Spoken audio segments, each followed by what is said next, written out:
ဒီနေ့ထူးခြားတဲ့အနေနဲ့ပြောဖို့ရှိပါတယ်ပြည်သူလူထုနဲ့ဓာတ်ရိုက်သက်ဆိုင်ပါတယ်အထူးသဖြင့်ပြည်ပရောက်နေတဲ့မြန်မာလူသားတွေနဲ့ပို့ပြီးတော့သက်ဆိုင်တဲ့သတင်းတစ်ပုဒ်ဖြစ်တယ်ပေါ့နော်အဲ့ဒီသတင်းမပြောခင်မှာကျွန်တော်စကားလေးတစ်ခွန်းပြောချင်ပါတယ်ကျွန်တော်တို့ရဲ့စန့်ကျင်ဘက်အရာမှာရှိနေတဲ့ကျွန်တော်တို့ရဲ့ရန်သူတွေကျွန်တော်တို့ရဲ့ပြိုင်ဘက်တွေဟာကျွန်တော်တို့ကိုဘလို့ပြုမှုဆက်ဆံခဲ့လဲဆိုတဲ့အရာတွေထက်နောင်တစ်ချိန်မှာကျွန်တော်တို့ရမယ့်နောင်တဟာအော်ငါအဲ့ဒီတုန်းကဒီလိုမျိုးလှုပ်ခဲ့တဲ့ရဲ့သားနဲ့ဒီလိုမျိုးလုံနိုင်ရဲ့သားနဲ့ဘာကြောင့်မလှုပ်ခဲ့ရတာလဲဆိုတဲ့နောင်တဟာပို့ပြီးတော့ရတတ်ပါတယ်ဒါမျိုးကိုလည်းအဲ့လိုနောင်တမျိုးကိုဘသူကိုမှမိသူတူတယောက်ကိုမှကျွန်တော်အနေနဲ့ရစေခြင်းစိတ်ရစေလို့စိတ်မရှိပါဘူးเนาะမရှိဘူးအဲ့တော့အခုကျွန်တော်သတင်းလေးစပြောမယ်အဲ့တော့ပြည်ပရောက်မြန်မာပြည်ကိုအလဲပြန်မယ်လောလောဆယ်မလို့တည်တယ်အဲ့တက်ဆိုင်ရာနိုင်ငံမှာနံပါတ်1အခွန်ဆောင်ပြီးတော့အလုပ်လုပ်နေရတယ်အခွန်အခပေးရတယ်အဲ့တော့မဲအောင်လိုင်ကဒီပြီးခဲ့တဲ့နှစ်တွေကထုတ်တဲ့ဥပဒေအရဆိုရင်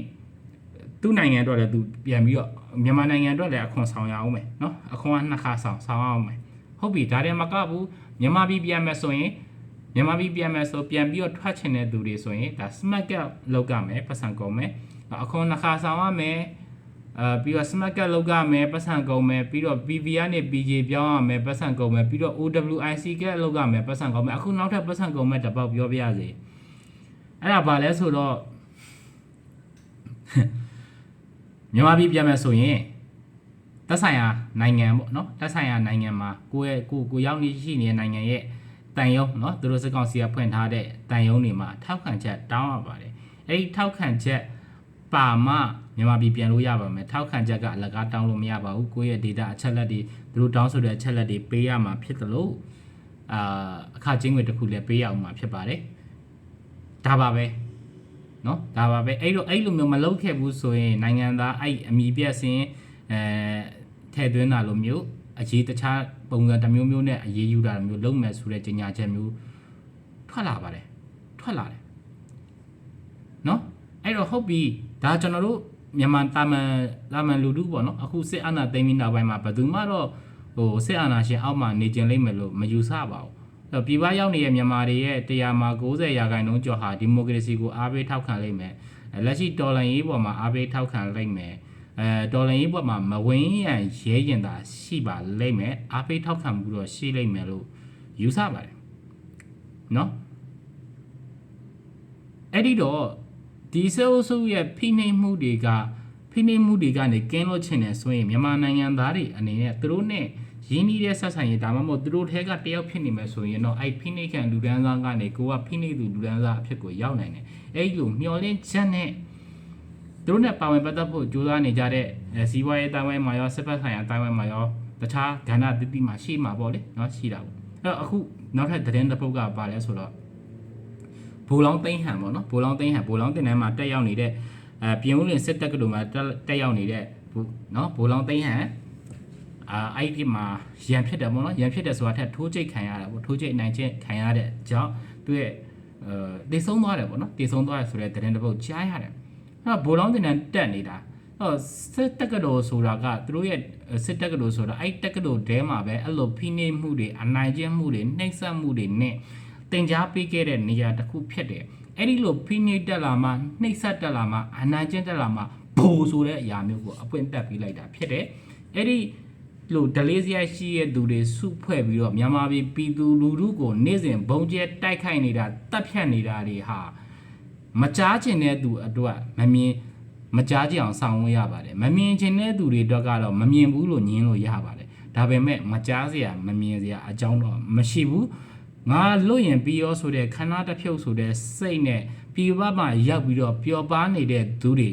လှုပ်ရတဲ့အရာကိုမလှုပ်ပဲနဲ့ကိုဘဝမေ့နေတဲ့မြန်မာနိုင်ငံသားတွေကိုဟာဒီမိုကရေစီအစိုးရလက်အောက်မှာနေကြလားဆိုရင်နေကြတယ်ဆိုရင်ဒီတော်လိုင်းရေးကိုအားပေးဝန်းရံထောက်ခံဖို့လိုအပ်တယ်အဲ့ဒီလိုသာမဟုတ်ဘူးဆိုရင်ဖက်စစ်တပ်ကတော့ဘယ်နေရာဘယ်ဒေသဘယ်နိုင်ငံကိုပြေးမြန်မာနိုင်ငံသားဖြစ်နေသမျှကာလပတ်လုံးဒီဒုက္ခလိုက်ပေးနေမှာပဲဘာကြောင့်လဲကိုပဆိုင်တဲ့ကိုနိုင်ငံခြားကိုအလုပ်ထွက်လုပ်တယ်တိုင်းတစ်ပါးနိုင်ငံမှာအခွန်ဆောင်ရပါတယ် ကိုယ်နိုင်ငံမှာကိုပြန်ပြီးအခွန်ဆောင်ရပါတယ်ပြန်မယ်ဆိုပြန်ပြီးတော့အလဲပတ်ပြန်အိမ်ကိုအလဲပတ်ပြန်ပြီးပြန်ထွက်မှာဆိုရင် smart card လောက်ရပါမယ် OWIC card လောက်ကပါမယ်ပြန်ဖို့အခုဆိုစပြီးတော့မပြန်ခင်နဲ့တက်ဆိုင်ရာနိုင်ငံရဲ့တန်ရုံးမှာထောက်ခံစာအတွက်ပတ်စံပေးရပါမယ်အဲ့တော့ပတ်စံအဲ့လိုမျိုးပေးတဲ့ဟာကဘယ်လောက်လဲတွက်ကြည့်ပါအားလုံးဘယ်လောက်ကြာနိုင်လိမ့်မလဲပေါ့နော်ဘယ်လောက်ကြာနိုင်မလဲတွက်ကြည့်ပါဟုတ်ပြီအဲ့ဒီလောက်ပမာဏတစ်ခုကြာနိုင်တယ်လို့ပမာဏတစ်ခုထွက်လာလိမ့်မယ်350လား330လားစသဖြင့်ပေါ့ဒါကိုယ့်ရဲ့ဝင်ငွေပေါ်လဲမူတည်မှာပေါ့ထွက်လာလိမ့်မယ်ကျွန်တော်ပြန်မေးမယ်အဲ့လူတွေကိုလေပြန်မေးမယ်ဒေါ်လာရင်းမှာဘယ်လောက်ပါဝင်ပြီးသွားပြီလဲ BRF ပေါ့နော် NUG အစိုးရကိုဓာတ်ရိုက်ရောက်တဲ့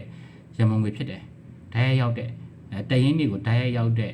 ရန်ပုံငွေစီးဆင်းမှုတစ်ခုဖြစ်တယ်အစစ်တက်ကလည်းဘလို့မှပြည်ပရောက်နေတဲ့သူတွေရဲ့ပေးပို့မှုကိုဘလို့မှဖမ်းမိနိုင်ကြအကြောင်းမရှိဘူး PRF မှာဘယ်လောက်ပါပြီးသွားပြီလဲဒါမှမဟုတ်ကိုယ့်ရဲ့မိတ်ဆွေအပေါင်းအသင်းတငယ်ချင်းတွေထဲမှာရဲဘော်တွေရှိတယ်ဆိုသူတို့တို့ဘယ်လောက်ကူညီထောက်ပံ့ပေးပြီးသွားပြီလဲဒါကိုကျွန်တော်တို့ပြန်ပြီးတော့စဉ်းစားဖို့လိုတယ်ဘာမှလည်းမရှိဘူးဆိုရင်တော့အခုလိုမျိုးပဲကိုဟာလှုပ်တင်လှုပ်တိုက်တဲ့အချိန်မှာလှုပ်တင်လှုပ်တိုက်တဲ့အရာကိုမလုပ်ခဲ့တာဖြစ်တဲ့အတွက်ဘာဒီမိုကရေစီမှတန်တဲ့သူမျိုးတွေမဟုတ်ဘူးဘာတာဝန်ယူခြင်းစိတ်မှရှိတဲ့သူမျိုးတွေမဟုတ်တဲ့အတွက်စစ်ဖက်နဲ့အောက်ပြပြဝင့်နေရနဲ့ပဲတန်တယ်ကျွန်တော်ဒီလိုပြောပါတယ်အခုကြည့်နေတဲ့သူဟာပြည်ပနိုင်ငံမှာအလုံးလုံးနေတဲ့သူတယောက်ဒိုဒီမဟုတ်အခုကြည့်နေတဲ့သူရဲ့တာသမီတူမဟာပြည်ပနိုင်ငံမှာရောက်ရှိနေတဲ့အလုံးလုံးနေတဲ့သူတယောက်ဆိုရင်ကိုပြန်မေးပါကိုတူမကိုပြန်ကိုယ့်ရဲ့သားကိုယ့်ရဲ့သမီးကိုပြန်ကြည့်လိုက်ပါမညာကျင်စမ်းမှာလည်းခင်ဗျားတို့ဘယ်လောက်ပါဝင်ထားလဲမပါဝင်ထားလဲကိုမှန်ကြည့်ငါတော်အချက်တိတ်ခါမဲတဲ့သူပါလားဘယ်သူမှတော့မသိဘူးငါမပါဝင်တာဘူးဘယ်သူမှတော့မသိဘူး